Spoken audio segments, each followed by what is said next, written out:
ikhlas nanging apa tak lakoni nampa kasunyatane tresno kowe sumanding wong liya kapuranan aku yen iki sliramu nanging atiku wis dudu duwemu Gusti tansah krungu apa panjenengan semoga kami enggal entuk gantiku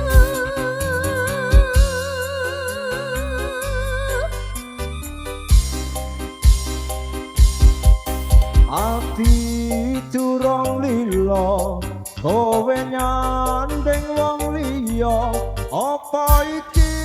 kasunyatan sing tak tampa babasane kembang makaron ing ati nanging dudu aku sing duweni wis cukup lalekno timbang atimu lara merga rasa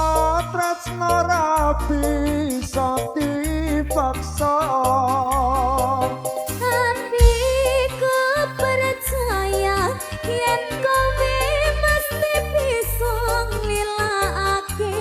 mikan sumandeng wong liya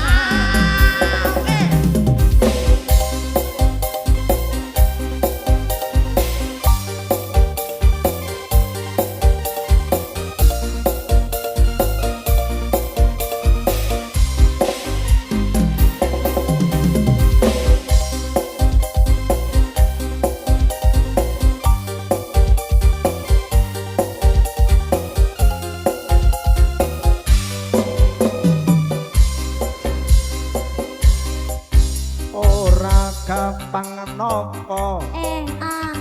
lelakon iki aku wis nyoba ikhlas nanging apa tak lakoni kenapa kasunyatane tresno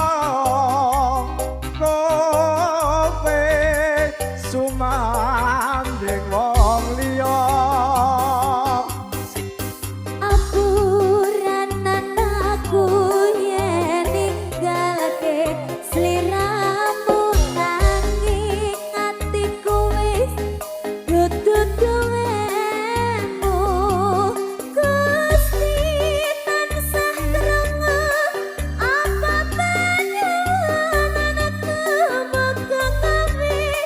enggal entuk ganti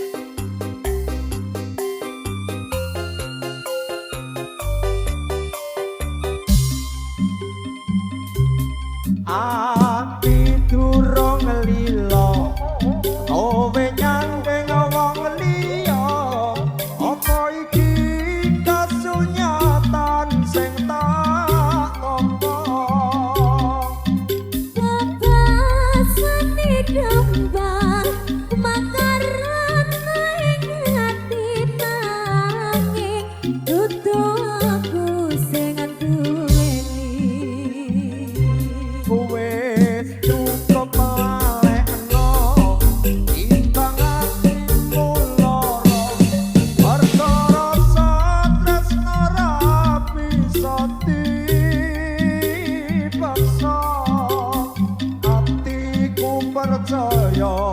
yen kowe mesti bisa nglilakake aku sumanding wong liya